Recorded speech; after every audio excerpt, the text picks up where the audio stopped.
बिस्मिल्लाहिर्रहमानिर्रहीम। अस्सलाम वालेकुम स्टूडेंट्स, कैसे हैं आप? उम्मीद है कि आप सब खैरियत से होंगे। ओके बेटा, आज हम गज़ल नंबर 2 पढ़ेंगे। गज़ल पढ़ने से पहले हम इसके शायर का तारुफ पढ़ते हैं।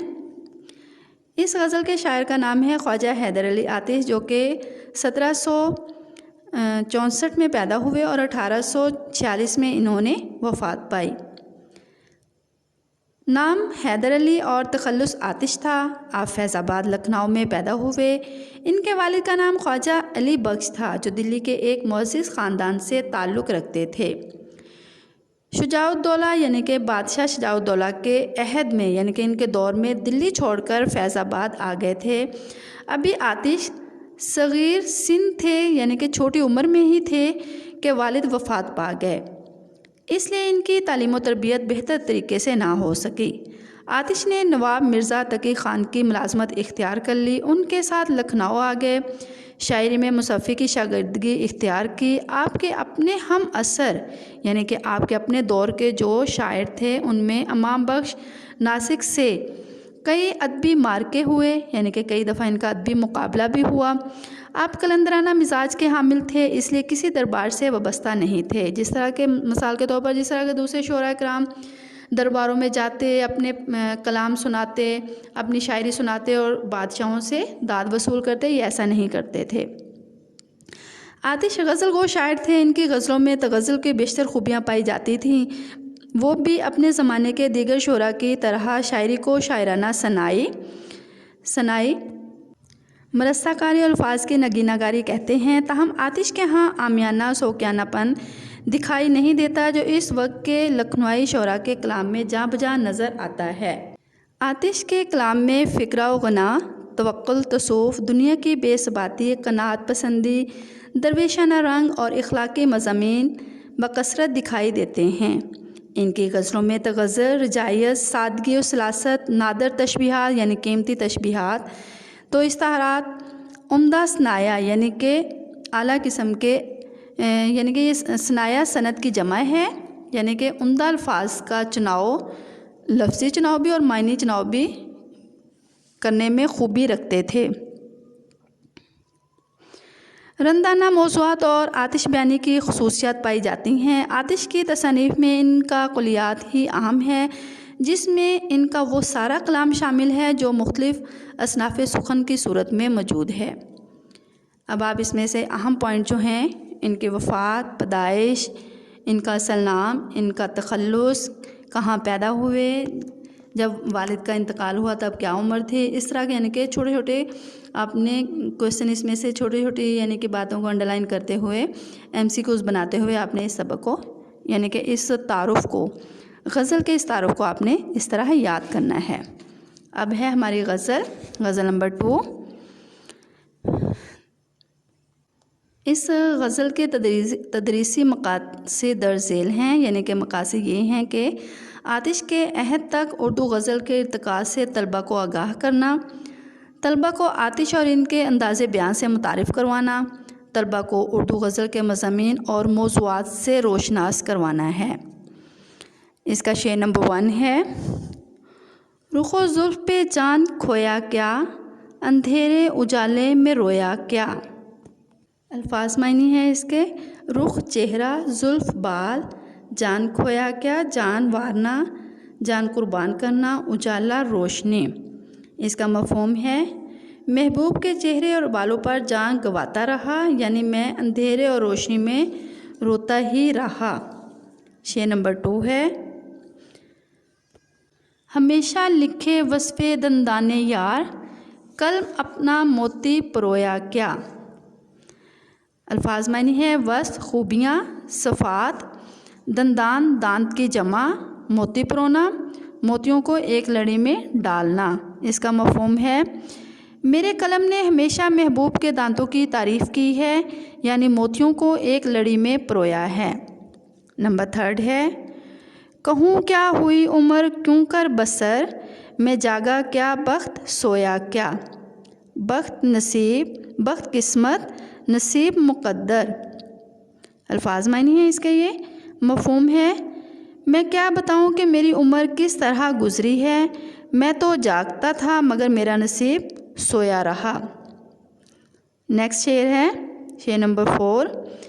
रहे सब्ज़ बेफ़िक्र कश्ते सुखन, न जोता क्या मैं न बोया क्या। अल्फाज मायनी है बेफ़िक्र जिसे कोई फ़िक्र ना हो, किश्ते सुखन शेर गोई की ज़मीन, जोता हल चलाया। मफ़हूम है इसका, मेरी शायरी की फ़सल हमेशा हरी भरी रही, हालांकि ना तो मैंने हल चलाया और ना ही कोई बीज इसमें बोया। नेक्स्ट शेर नंबर 5 है। ब्रह्मन को बातों की हसरत रही, खुदा ने बुतों को न गोया क्या। ब्रह्मन बुत परस्त, हसरत पूरी ना होने वाली आरज़ू, गोया मतलब बोलना। मफ़हूम है इसका, बुतों को पूजने वालों की ये हसरत रही कि वो अपने खुदाओं से बात करें, मगर अल्लाह ताला ने बुतों को बोलने की ताकत ही नहीं दी। शेर नंबर 6 है।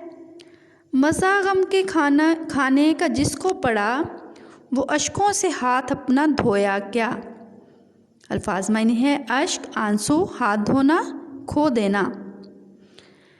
मफ़हूम है इसका, जिसको गम की लज्जत से आगाही मिल गई हो, वो आंसुओं को खो देता है। शेर नंबर 7 यानी कि आखिरी शेर है इसका। ज़ुख़नदाने से आतिश मोहब्बत रही, कुएं में मुझे दिल डुबोया क्या। ज़ुख़नदान थोड़ी का घड़ा यानी कि जो थोड़ा सा यहाँ पे होल सा बनता है वो, यानी कि ठोड़ी पे जो होल बनता है उसे कहा गया है ज़ुख़नदान।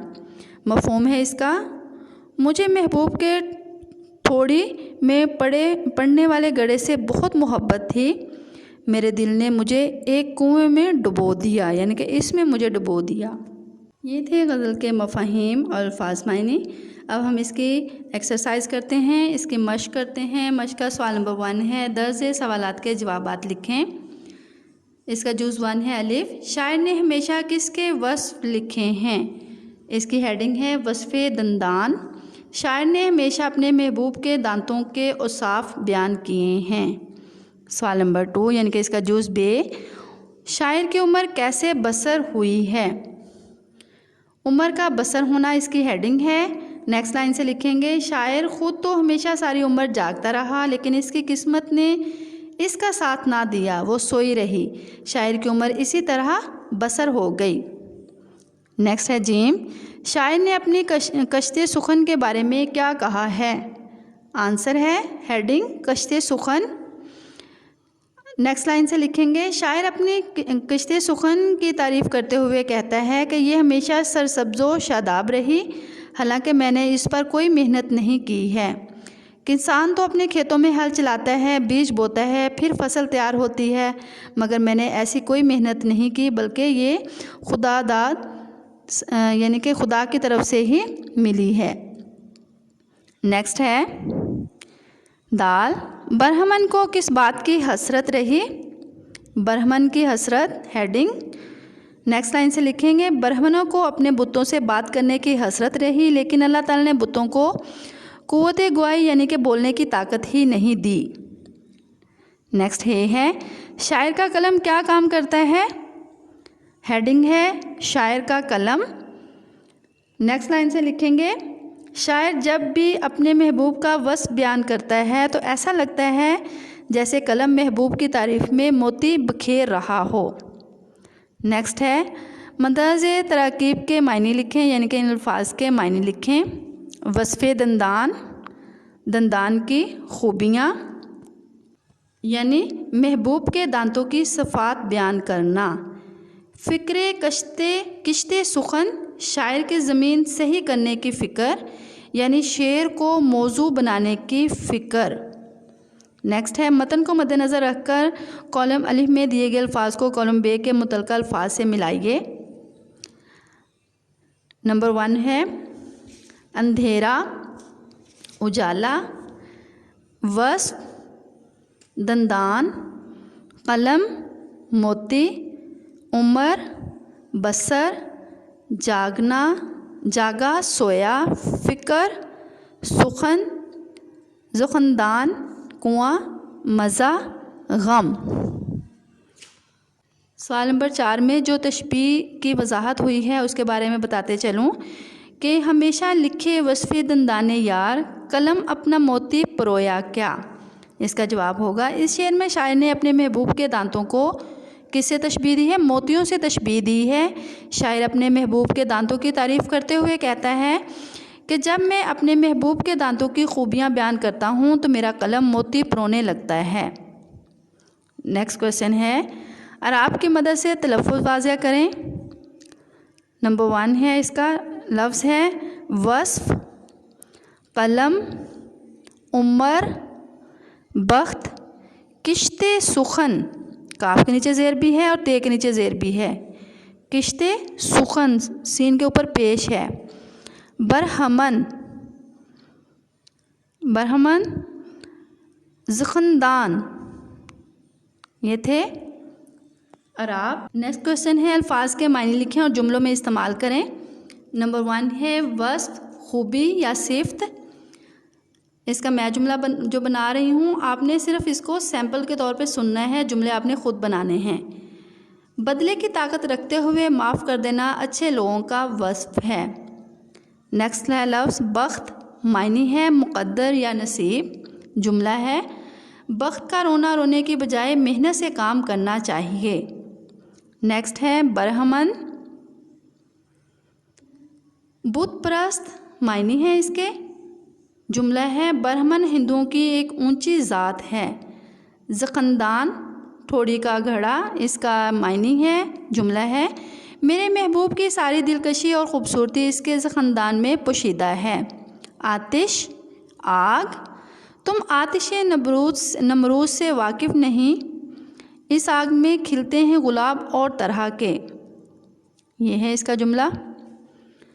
नेक्स्ट हमारा क्वेश्चन है, 10 अल्फाज के मुतज़ाद लिखें। अंधेरा उजाला, जागना सोना, गम खुशी, आग पानी।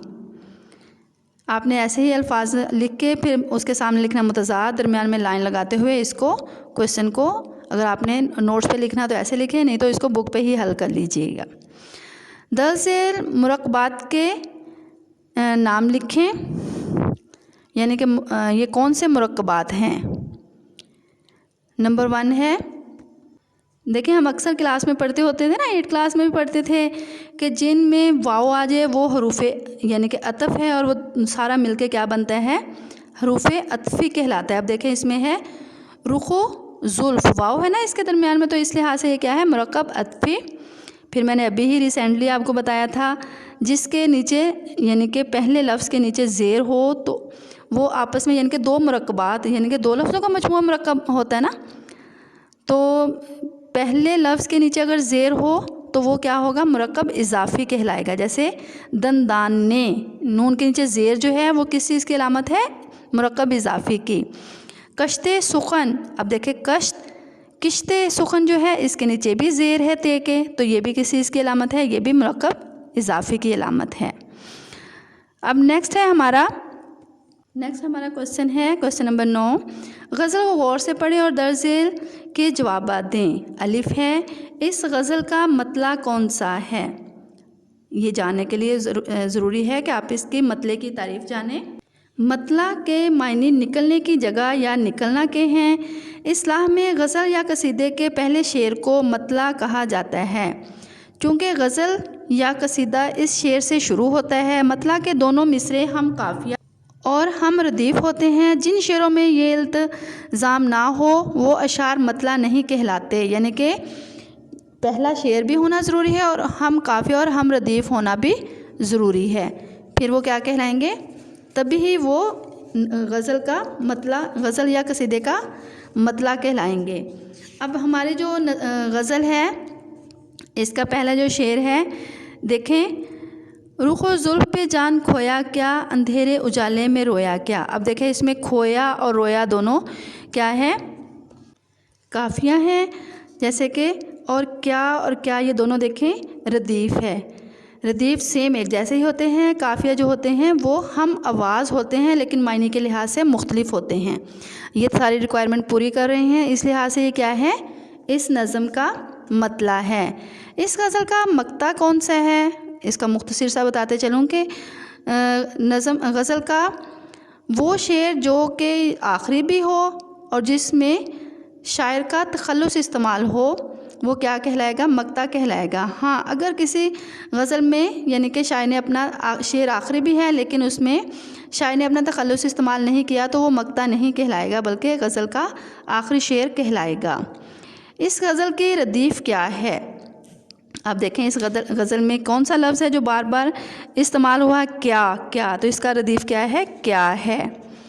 इस गज़ल में मौजूद कोई से 5 काफ़ी की निशानदेही करें, यानी कि इस नज़म में यानी इस गज़ल में काफ़िए की जमा है, काफ़िए भी जमा है, काफ़िया ये वाहिद है इसका, तो क्या है, इसकी वाहिद क्या है, काफ़िया। तो इसमें से कितने गज़ल में से काफ़िए की निशानदेही करें, 5 की निशानदेही करें। इसमें से 5 काफ़िए कौन कौन से हैं, खोया, रोया, परोया, सोया, बोया, गोया, डुबोया वगैरह। अब नेक्स्ट है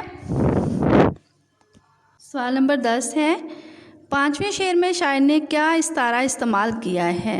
आंसर है 5वें शेर में शायर ने अपने महबूब के लिए बुत का इस्तारा इस्तेमाल किया है। जिस तरह अल्लाह ताला ने बुतों को क़ुव्वत गुआई नहीं दी और वो बात नहीं कर सकते, इसी तरह शायर अपने महबूब के बारे में कहता है कि वो भी बुत है जो मुझसे बात नहीं करता। नेक्स्ट है इस्तारा। इस्तारा के लफ्ज़ी मायने हैं उधार लेना, लेकिन इल्म बयान की इस्लाह में अगर कोई लफ्ज़ अपने हकीकी मायने के बजाय मजाजी मायने में इस तरह इस्तेमाल हो कि हकीकी और मजाजी मायनों में तशबीह का ताल्लुक़ पाया जाए तो उसे इस्तारा कहते हैं। जैसे किसी निडर और बहादुर इंसान को शेर कह देना, बेखौफी और शुजाअत शेर का ख़ासा है और एक औसाफ इंसान से मंसूब कर दिए गए हैं, तो इस लिहाज से ये क्या है, इस्तारा कहलाता है। जैसे कि हमारे पास चंद मिसालें हैं, माँ ने कहा मेरा चाँद सो रहा है। अब अपने बेटे को उसने किससे तशबीह दी है, क्या इस्तारा उधार लिया है, चाँद। इनके पलकों पर अरकान इस्तारा 3 हैं, मुस्तार लय, मुस्तार मुँह और वजह जामिया। इस्तारे में पहली चीज़ को मुस्तार लय जिसके लिए कोई मायने यानी कि उधार लिया जाए, दूसरी चीज़ को मुस्तार मुँह जिससे मायने उधार लिया जाए यानी जिससे लिया जाए, और दोनों के दरमियान मुश्तरका सिफ़त को वजह जामिया कहा जाता है। इस्तारे में मुस्तार का ज़िक्र नहीं किया जाता, इसकी जगह पर मुस्तार मुँह आता है। मुस्तार मुँह अपनी हकीकी मायने नहीं देता बल्कि मुस्तार के मायने देता है। इस्तारे के मदज़ेल मिसालें देखें। नंबर 1 है, माँ ने कहा मेरा चाँद सो रहा है। यहाँ पे चाँद जो है मुस्तार मुँह है जो बेटे के लिए मायनों में इस्तेमाल हुआ यानी कि बेटे के लिए इस्तेमाल हुआ है। इनकी पलकों पर सितारे चमक रहे हैं। दूसरी मिसाल में सितारे का लफ्ज़ आंसुओं के लिए आया है। नंबर 3 है, पाकिस्तानी शेरों ने भारतीय गिदड़ों को भगा दिया। पाकिस्तानी शेर ने यानी पाकिस्तानी फ़ौज ने भारतीय फ़ौज के जो थे भारतीय थे गिदड़, इनको क्या है यानी कि भारतीय फ़ौज को गीदड़ कहा गया, भारत की फ़ौज से यहाँ से मुराद है, इनको भगा दिया। अरब का चाँद तुलू हुआ तो कुफर के अंधेरे छट गए। चौथी मिसाल में अरब का चाँद मुस्तार मुँह यानी कि हुज़ूर सल्लल्लाहु अलैहि वसल्लम के लिए मुस्तार लिया गया है, यानी कि आप सल्लल्लाहु अलैहि वसल्लम को ये कहा गया है। पिंडी एक्सप्रेस ने सारे खिलाड़ियों के छिक्के छुड़ा दिए। आखिरी मिसाल में पिंडी एक्सप्रेस यानी पाकिस्तान के तेज़ रफ्तार बाउलर शुएब अख्तर के लिए मुस्तार है, यानी कि ये बहुत तेज़ चलने वाली ट्रेन है, इसको तशबीह ली है किसके लिए, शुएब के लिए मुस्तार लिया है। इस्तेमाल है से बयान में खूबसूरती और दिलकशी यानी कि इस्तारा के ज़रिए जुमलों में खूबसूरती और दिलकशी पैदा की जाती है। ये थी हमारी यानी कि मुकम्मल एक्सरसाइज। अब हमारा ये हमारी गज़ल नंबर 2 मुकम्मल होती है। अब आपने मफ़ाहिम प्लस तारुफ में से 5 MCQs लिखने हैं और याद करने हैं मफ़ाहिम और सवालात के जवाबात। प्लस वाहिद जमा मीम ता है आपने याद करने हैं। ओके, बेस्ट ऑफ लक, अल्लाह हाफिज़।